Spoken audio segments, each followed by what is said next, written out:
The courtroom in Manhattan was thick with tension. Press cameras clicked like gunfire. Legal aides whispered behind clipboards.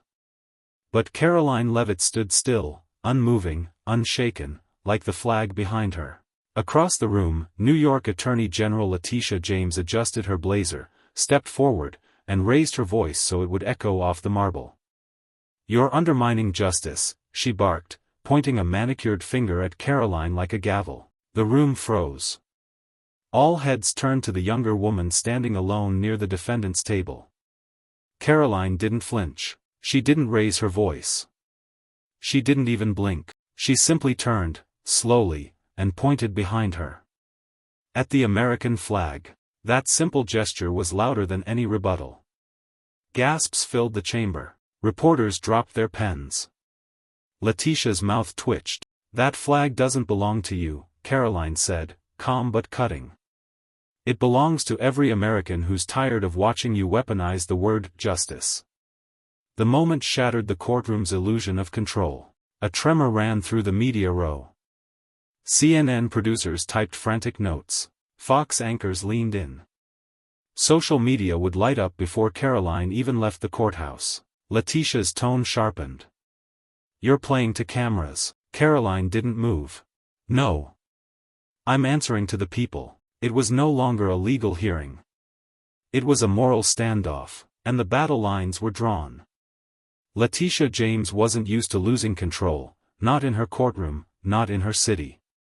The gallery may have gasped, but she saw it as a challenge. She leaned forward with sharp precision, her voice slicing through the tension. "This isn't a campaign stage, Ms. Leavitt. This is a court of law." Karoline stepped forward, just one pace, but it was enough to change the balance in the room. Cameras shifted. Even the judge raised an eyebrow.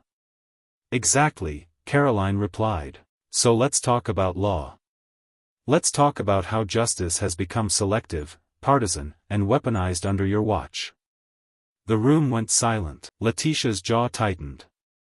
Karoline continued, "You call it justice. But to millions of Americans watching, it looks like political revenge, dressed in robes and executed on headlines." Letitia fired back. "Your baseless attacks don't change the facts." Karoline didn't flinch. She pulled a worn folder from her bag and held it up. "No," she said, "but this does." She flipped it open. Inside were sworn affidavits, court filings, and documentation the mainstream press had ignored, evidence of prosecutorial overreach, selective enforcement, and politically timed subpoenas. The air changed. Reporters leaned in. Even Letitia's assistant glanced nervously at the stack of papers. Karoline held up one page in particular, a signed testimony from a former state employee whistleblower. "You want to talk about undermining justice," she said, voice cold and controlled. "Let's start with yours." The judge called for order. The gavel struck like thunder, but the tension refused to break. Karoline had just flipped the script, and everyone knew it. She hadn't come to be silenced. She came to be heard. Karoline didn't need to raise her voice. The room was already listening. The second she held up that document, every lens in the courtroom locked onto her, every pen froze mid-sentence, and even the judge leaned forward, squinting past his glasses. The paper trembled just slightly in her grip, not from fear, but from the weight of what it represented. "This statement," she said, voice steady, "was signed 2 weeks ago. A former staffer at the Attorney General's office, your office, says she was pressured to delay, distort, or bury exculpatory evidence for political reasons." A low murmur rippled through the courtroom. Letitia tried to object, but Karoline didn't back down. She passed the statement to the court clerk, who handed it to the judge. The tension in Letitia's face deepened. Her fingers dug into the desk. This wasn't the kind of ambush she expected. Karoline turned back to the crowd. "Let me be clear," she said, her voice cutting through the room like a blade. "This isn't about politics. This is about power, and the people who abuse it while hiding behind words like justice." Cameras panned in tighter. A CNN anchor in the back leaned in and whispered to a producer. On Twitter, clips from inside the courtroom were already going viral. #Leavitt strikes trended within minutes. Letitia regained her footing. That statement hasn't been vetted. It's hearsay. Karoline didn't blink. Funny, she said. That never stopped you from indicting people. Even the stenographer paused, eyebrows raised. She took a breath. You threatened to make an example of me. You said I was dangerous, that I was a threat to democracy. But the only threat here is to the illusion that no one would ever call you out.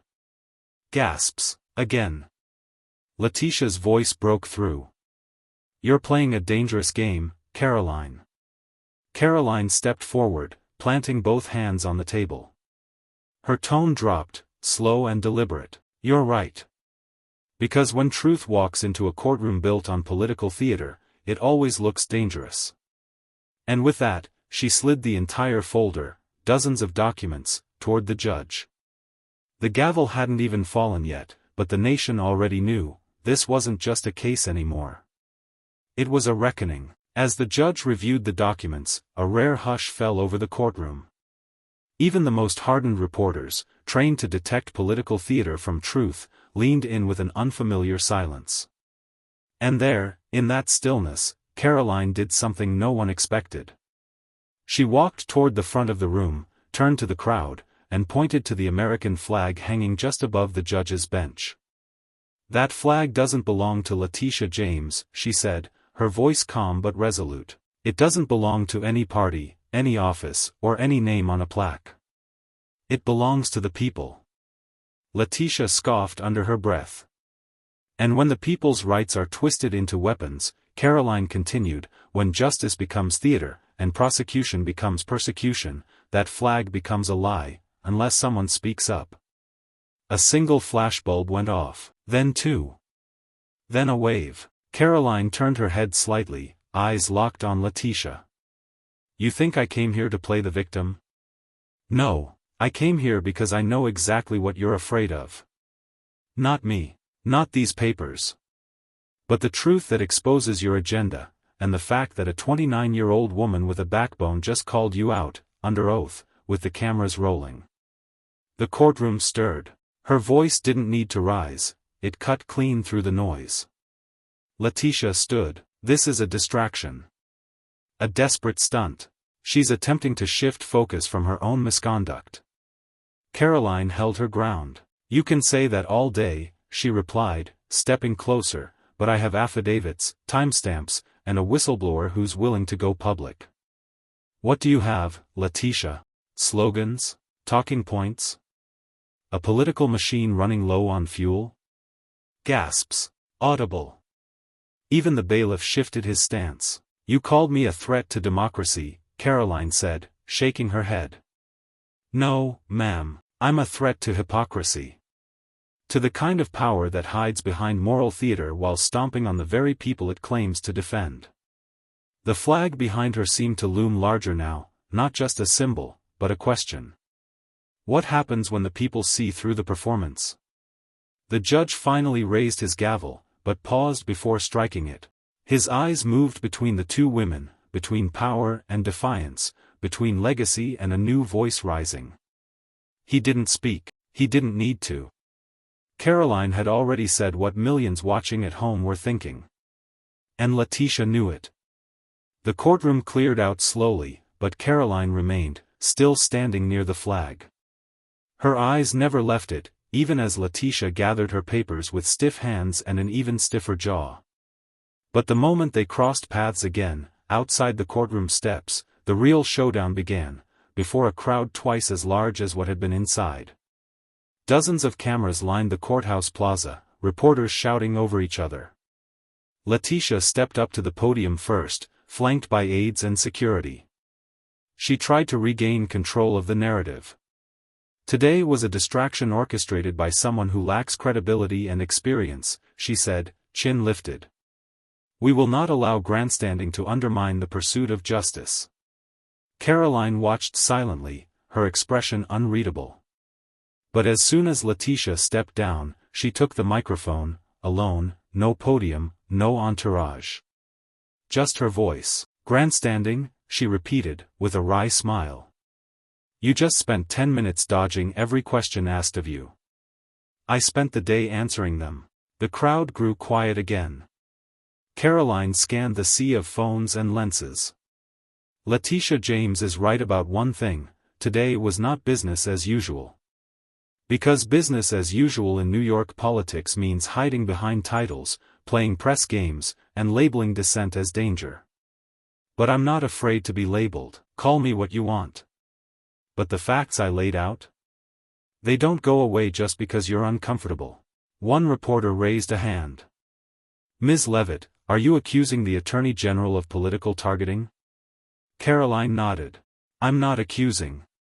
I'm proving. She held up the file again, the same one from inside. Every page in here was verified. The timestamps, the internal memos, the conveniently redacted statements in cases that weren't supposed to overlap, but somehow did.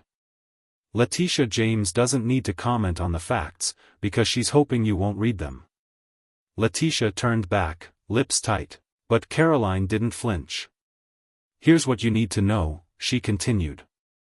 Truth doesn't always come dressed in a pantsuit and press badge. Sometimes it shows up in boots, with calluses, and no donors behind it. Sometimes truth comes from the last person you expected to fight back. The cameras flashed. Murmurs rippled through the media crowd. Some reporters checked their mics, others adjusted lenses. The tone had changed, again. Karoline pointed to the crowd. You don't have to agree with me. But ask yourself why they want you to hate me before you hear me.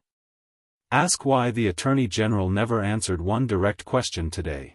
Ask why the flag I stood under is suddenly controversial, when I never changed, but the system did. Letitia stood still.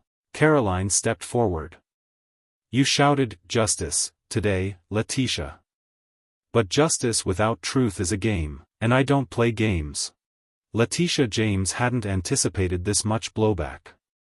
After Karoline's fiery challenge in front of the press pool, the AG's office scrambled to control the narrative. That night, Letitia appeared on MSNBC, trying to paint Karoline as a provocateur, a radical mouthpiece, who twisted the meaning of justice for clicks and clout.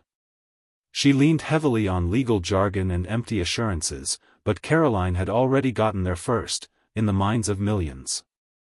The next morning, Karoline was already trending.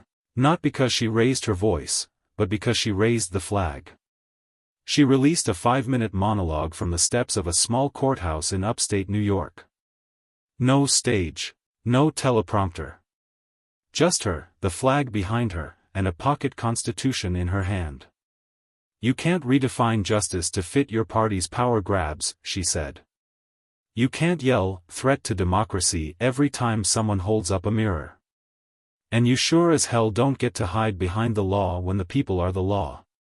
The clip exploded. Veterans stitched it. Mothers shared it. Even independents and former liberals reposted it with captions like, "She's not wrong." Meanwhile, Letitia's inner circle began to fracture. Internal emails leaked, revealing concerns that her office was overreaching by attempting to slap civil penalties on Karoline's speech. One staffer even wrote, "This is becoming bigger than a political feud, we're turning her into a martyr." Back in Washington, GOP leaders who once kept Karoline at arm's length began leaning in. Senator Josh Hawley reposted her clip with 2 words, "Real courage." Even some moderate Democrats began grumbling off-record that Letitia had overplayed her hand. But Karoline wasn't celebrating. She was preparing. Letitia had called her out on national television, and Karoline wasn't done responding. She'd received an invitation to speak at a nationally televised town hall at Columbia University, a forum Letitia herself had once used to launch her legal career.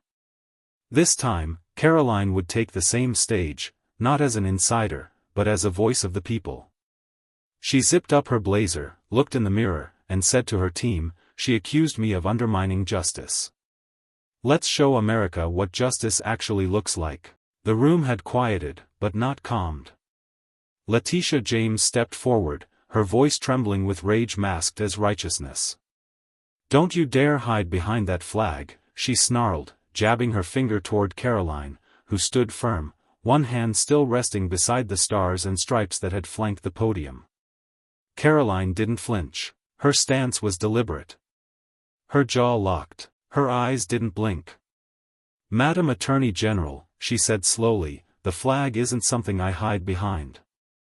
It's what I stand in front of, so others can speak." Letitia's lips tightened. Cameras were flashing now.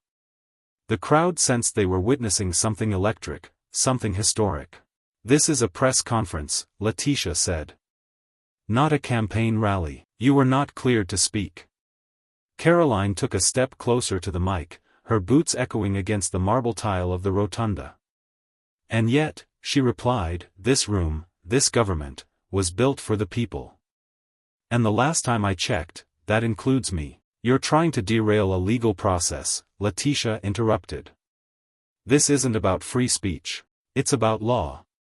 Justice." Karoline turned, slowly. "Justice?" Her voice grew sharper. "Tell that to the families bankrupted by your policies. Tell that to the small-town pastors you silenced when their sermons didn't match your agenda. Tell that to the whistleblowers you threatened. You don't get to say justice and wear it like a costume. You have to earn it." There was a long silence. Letitia's team began ushering forward, clearly ready to cut the mic or escort Karoline off the floor. But Karoline raised one hand, not in protest, but in challenge. She reached into her blazer and pulled out a small black binder. A single word was emblazoned across its cover: receipts. "Before you try to shut me down," Karoline said, flipping it open, "maybe read what you signed." "Or should I?" The press leaned forward. Even Letitia looked shaken for a beat. "You wanted a political circus," Karoline continued, her voice low but carrying, "but you forgot something important. I brought the tent down last time, and I can do it again, this time with names, dates, and every signature you thought was buried." Letitia stepped back. The flag behind Karoline rippled faintly in the building's air currents, alive, present, unshaken. And for the first time, the room knew. Karoline hadn't come to defend herself. She had come to indict the silence. Letitia James's voice echoed through the rotunda with the authority of someone used to being the last word in any room. "You brought props," she repeated, stepping forward with a sarcastic laugh. "What is this? Cable news cosplay? You're not a lawyer. You're a distraction." Karoline didn't blink. Her fingers tightened around the binder as she stepped up to the podium once more. "No, Letitia," she said, lifting the binder into the camera's view, "this isn't a performance. You don't get to call it theater just because it exposes the script you've been running." A hush fell over the reporters. Karoline opened the binder and began reading, not in a rush, but with precision. "January 19, 2024, she began, a memo from your office instructing staff to withhold FOIA responses related to small-town religious groups. February 2, internal communications about delaying the announcement of a failed investigation until after a critical vote in Albany. March 4, an email chain flagging concerns from your own staff about politicized enforcement targeting family-run businesses." Letitia's posture shifted. "You don't understand the context of those documents." "No," Karoline interrupted sharply, "I understand them too well. That's why you're panicking." She held up a page covered in highlights. "These aren't isolated. They're patterns. Suppression. Delay. Diversion. And your office knew. Every step of the way." Letitia tried to interject again, but Karoline raised her voice. "You lectured this nation about protecting democracy. But justice without truth is a lie wrapped in law. And I'm here to rip the wrapping off." Gasps swept through the press corps. One reporter whispered, "She's got the receipts." Another leaned toward his camera, "This is a bombshell." Letitia looked at her aides. They were frozen. Karoline leaned closer to the mic, "I didn't come here to win a debate. I came to end the silence. This," she said, tapping the binder, "isn't a stunt. It's accountability." Behind her, the American flag moved slightly with the breeze from the marble entryway. Karoline turned, gestured to it again, and said, "You said I was undermining justice. But I'm here because you've been avoiding it." Then her tone dropped. "And if this is theater, Letitia, maybe it's time you took off the mask." The room didn't just erupt, it ignited. Cameras surged forward. Microphones strained toward her. Letitia stood still, her jaw tight, her silence louder than any rebuttal. Karoline didn't flinch. She knew this was only the beginning. Letitia's heels clicked sharply on the marble floor as she closed the distance between herself and Karoline. Her composure had begun to fray, though she was determined not to show it. She leaned into the mic and said, "You're too young to understand the burden of responsibility. You walk in here with your folder and your flair and think this is courage? Try waking up every day with a target on your back. That's pressure." Karoline waited a beat. Then she took a step forward herself, her voice steady, controlled, lethal. "I do know what pressure looks like," she said, eyes locked with Letitia's. "It looks like a camera in your face when you say something unpopular. It looks like colleagues whispering behind your back. It looks like political operatives digging through your life because you dared to speak against them." She held the Constitution again, this time flat in both hands, the pages visibly worn.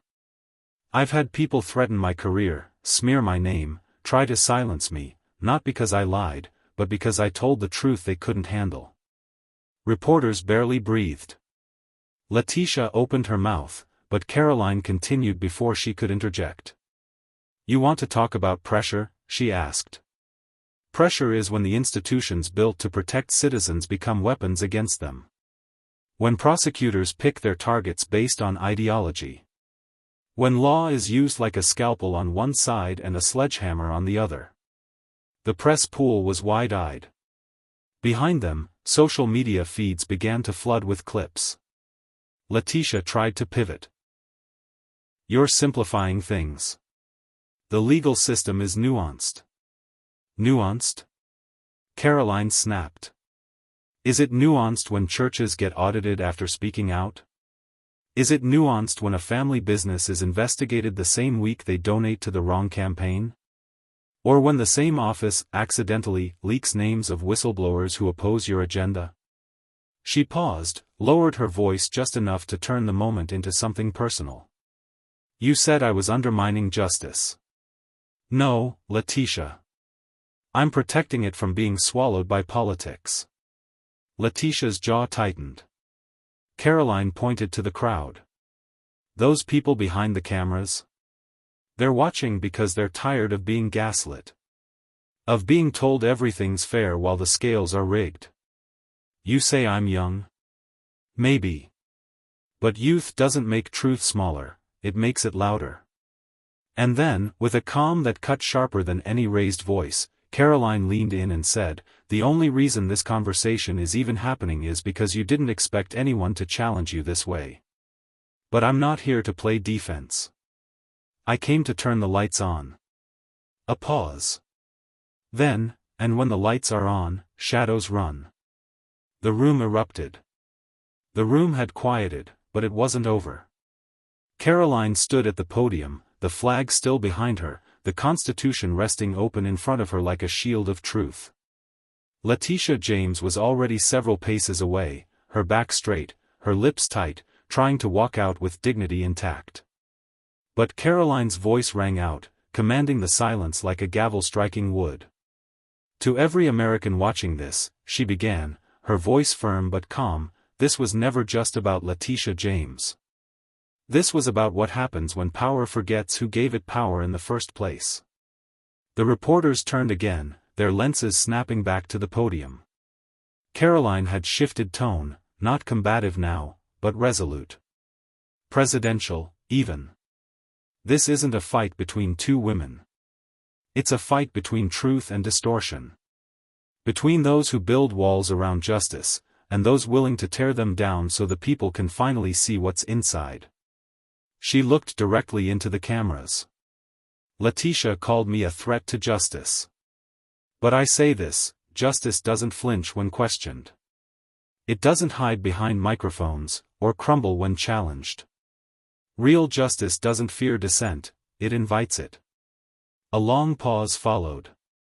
And then, so if demanding accountability is a threat, if pointing to the Constitution is rebellion, if speaking truth to power is dangerous, then yes, I will be all those things. And I will not apologize. The audience, journalists, aides, citizens who had filtered into the hall by then, erupted in stunned applause. Some clapped slowly, some shouted. But many just stood, staring, unsure of what they'd just witnessed. Letitia had paused at the doorway. She turned her head slightly, her expression unreadable. She didn't speak. She didn't need to. Karoline had already spoken for both of them, and for the thousands watching who finally felt someone had said what they had long feared to whisper. Karoline reached down, closed the Constitution, and tapped it twice against the podium like a gavel. Justice belongs to the people, she said. And today, the people just got their voice back. Then she walked out, not in retreat, but in victory. Not as a politician, but as a reminder that even the halls of power echo louder when someone dares to tell the truth. And that, my friends, is what happens when courage stands toe-to-toe with corruption, and doesn't blink. Karoline Leavitt didn't just face Letitia James. She faced the full weight of a system that expected her to bow, to back down, to play by rules written behind closed doors.